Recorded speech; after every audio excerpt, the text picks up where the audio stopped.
एकंदरीत गेल्या 2-2.5 वर्षामध्ये शिंदे साहेबांच्या कामाला मी कधी नकार देत नाही। पूर्ण महाराष्ट्रामध्ये देखील त्यांनी चांगली छबी उभा केलेली आहे।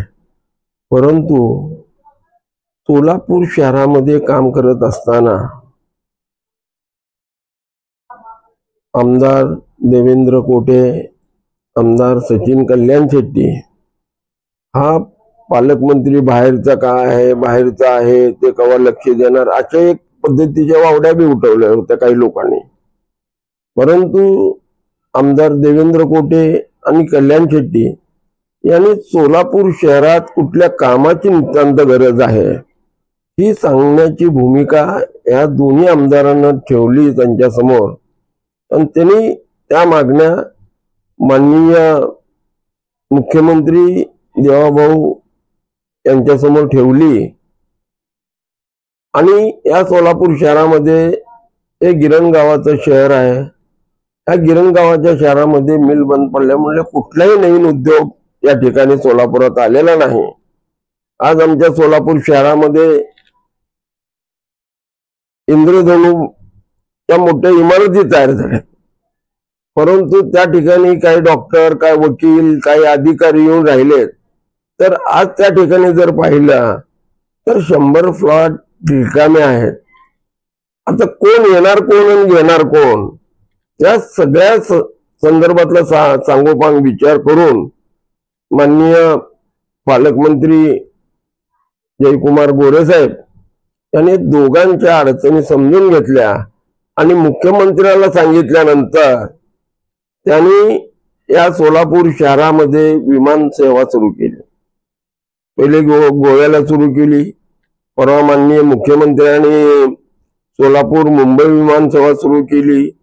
या ठिकाणी दुसरी अडचण मोठी होती की आम्ही 6-7 दिवस आम्हाला उजनीत पाणी 100% असून सुद्धा येत नव्हतं। परंतु ही अडचण देखील माननीय या दोन्ही आमदारांनी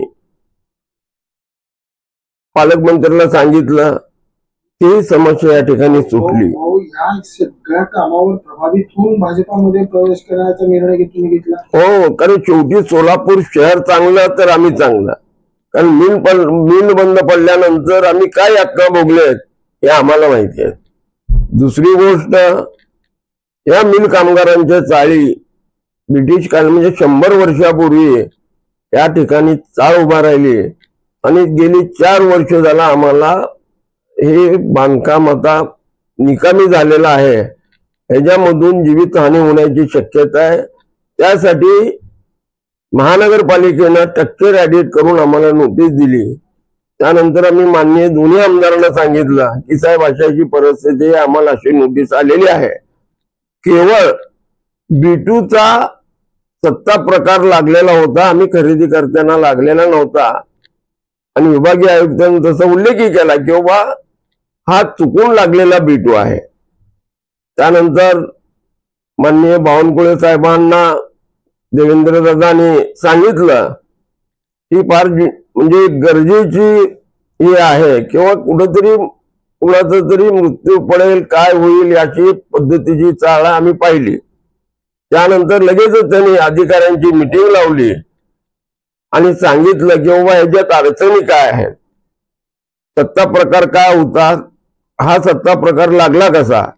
त्यांच्या लक्षात आल्यानंतर त्यांनी देखील अधिकाऱ्यांची बैठक बोलवली। एक 10-15 दिवसात कामगाराच्या घराच्या संदर्भात ते काम आमचं होईल। आता तुम्हाला सांगू की तुम्हाला भाजपाने कुठल्या आश्वासन काय शब्द दिलाय की तुम्ही प्रवेश केलाय? मी तुम्हाला सांगतो, माननीय मुख्यमंत्र्याकडे आम्ही कुठलीही प्रवेशाची अट घातली नाही की आम्हाला हे दिलं तर आम्ही प्रवेश करतो, ते दिलं तर प्रवेश करतो। सोलापूरच्या विकासाच्या दृष्टीने आम्ही हे प्रश्न माननीय दोन्ही आमदार साहेबांना सांगितला, त्यांनी माननीय गोरे साहेबांना सांगितलं आणि त्या युनियन अडचणी ज्या आहेत त्यांनी देखील मान्य केल्या। आणि सोलापूर शहराच्या दृष्टीने जे काम चाललंय आता त्याला प्रभावित होऊन आम्ही माननीय देवेंद्र कोटे, सचिन कल्याण शेट्टी साहेबांच्या उपस्थितीत पालकमंत्र्याकडे जाऊन प्रवेश केला। विश्वासात घेतल्यानंतर मला त्याचा अर्थच कळला नाही।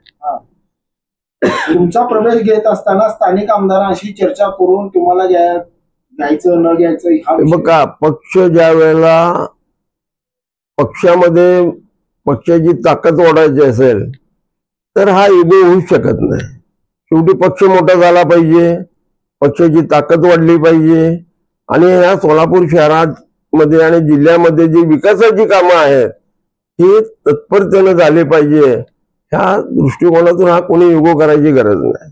असं म्हणतात की भाजपातल्या जुन्या कार्यकर्त्यांचं म्हणणं असं आहे की आपण आल्यानं आमच्यासारख्या कार्यकर्त्यांचं नुकसान होणार आहे, आमचं मूल्य कमी होणार आहे, आम्हाला संधी मिळणं अशक्य होणार आहे.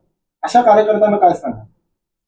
हा, तर पक्षाच्या लोकांनी विचार करतील ना, कोण नुसतंच कपडे स्टारचे घालून फिरणं, सुधारण्याच्या बाबतीत काही न करणे, अशा कार्यकर्त्यांना ते पक्ष विचार करेल. त्यामुळे आमची येण्यामध्ये कोणाची अडचण झाली हा विषयच राहू शकत नाही. आणि माननीय मुख्यमंत्री साहेबांना सांगितलं परवा की आमची दारं खुली आहेत प्रवेशासाठी. मग या एवढ्या उदाहरणांतकरणाने ज्यावेळेला बोलते त्यांना त्याच्या मागचं कारण आहे की पक्ष वाढला पाहिजे, संघटन मजबूत झालं पाहिजे, हाच हेतू आहे.